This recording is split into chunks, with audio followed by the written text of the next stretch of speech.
2024 വെള്ളപ്പൊക്കത്തിൽ തകർന്ന വീടിന് നഷ്ടപരിഹാരം ലഭിക്കാത്തതിൽ പ്രതിഷേധം ശക്തമാകുന്നു.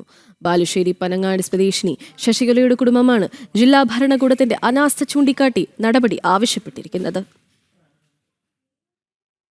പട്ടികജാതി വികസന ഫണ്ട് ഉപയോഗിച്ച് നിർമ്മാണത്തിലിരുന്ന വീടാണ് 2024 വെള്ളപ്പൊക്കത്തിൽ പൂർണ്ണമായും തകർന്നത്. വീടിന്റെ നിർമ്മാണത്തിനായി 10 ലക്ഷത്തിലേറെ രൂപയാണ് കുടുംബം ചിലവഴിച്ചിരുന്നത്. 2024 നഷ്ടപരിഹാരത്തിനായി അപേക്ഷ നൽകിയെങ്കിലും ഇതുവരെയായും അനുകൂല നടപടി ഉണ്ടായിട്ടില്ലെന്നാണ് കുടുംബത്തിന്റെ ആരോപണം. വിവരാവകാശം കൊടുത്തപ്പോഴാണ് അവർ പറയുന്നത്. ആദ്യം പറഞ്ഞ് അത് 100% കിട്ടാൻ അർഹതയുണ്ടെന്ന്. പിന്നെ പറയണത് ഇപ്പോൾ അത് അങ്ങനെ തെറ്റ് പറ്റിയാന്ന് പറഞ്ഞിട്ട് കഴിഞ്ഞ ദിവസം കത്ത് വന്നു. അത് പ്രകൃതി ദുരന്തമല്ല എന്ന് പറഞ്ഞിട്ടാണ്. അത് അങ്ങനെയല്ല 10 വർഷം ആയതാണെന്നൊക്കെ പറഞ്ഞു. ആദ്യം പാസ്സായെന്നും പറഞ്ഞ് ഇതൊക്കെ പറഞ്ഞതാണ്. പിന്നെ ഇപ്പോൾ ഇങ്ങനെയാണ് പറയുന്നത്. എനിക്കാണെങ്കിൽ ഇനിയിപ്പം അതിൻ്റെ ഒരു കല്ല് പോലെ എടുത്ത് വെക്കാനുള്ള അവസ്ഥ അല്ല. ഞാൻ മെഡിക്കൽ കോളേജിൽ ക്ലീനിങ് സ്റ്റാഫായിട്ട് 3 മാസം കൂടുമ്പോൾ ആ ജോലിയിലാണ് ഈ വീടിൻ്റെ പണി മുഴുവനും ഞാൻ ചെയ്തത്. അത് പിന്നെയാണ് ഹസ്ബൻഡ് മരിച്ച്.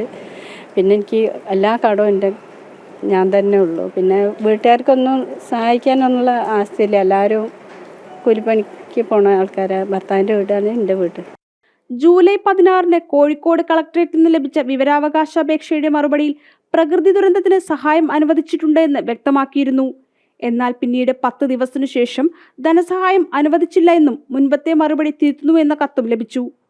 വീട് പൂർത്തിയായിരുന്നില്ലെന്നും ആരും താമസിച്ചിരുന്നില്ലെന്നും ചൂണ്ടിക്കാട്ടിയാണ് നിലവിൽ നഷ്ടപരിഹാരം നിഷേധിക്കുന്നതെന്നാണ് ജില്ലാ ഭരണകൂടത്തിന്റെ വിശദീകരണം. പട്ടികജാതി പട്ടികവർഗ പീഡന നിരോധന നിയമത്തിന്റെ പരിധിയിൽപ്പെടുന്നതാണ്. തീർച്ചയായിട്ടും ജില്ലാ ഭരണകൂടവും അതുപോലെ തന്നെ അധികാരികളും ഈ വിഷയത്തിൽ കൃത്യമായ ഇടപെട്ട് ഈ കുടുംബത്തിന് വേണ്ട ധനസഹായം ഉടനെ തന്നെ പ്രഖ്യാപിക്കണമെന്ന് പട്ടികജാതി പട്ടികവർഗ സംരക്ഷണ സമിതി ആവശ്യപ്പെടുകയാണ്. ഭർത്താവിന്റെ മരണത്തെ തുടർന്ന് നിർമ്മാണം നിലച്ച വീടാണ് പിന്നീട് വെള്ളപ്പൊക്കത്തിൽ പൂർണ്ണമായും തകർന്നത്. ദുരന്തബാധിത കുടുംബത്തിന് അടിയന്തരമായി നഷ്ടപരിഹാരം അനുവദിക്കണമെന്നും സംഭവത്തിൽ വീഴ്ച വരുത്തിയ ഉദ്യോഗസ്ഥർക്കെതിരെ നടപടി സ്വീകരിക്കണമെന്നുമാണ് പട്ടികജാതി സംരക്ഷണ സമിതിയുടെ ആവശ്യം. ജനം, കോഴിക്കോട്.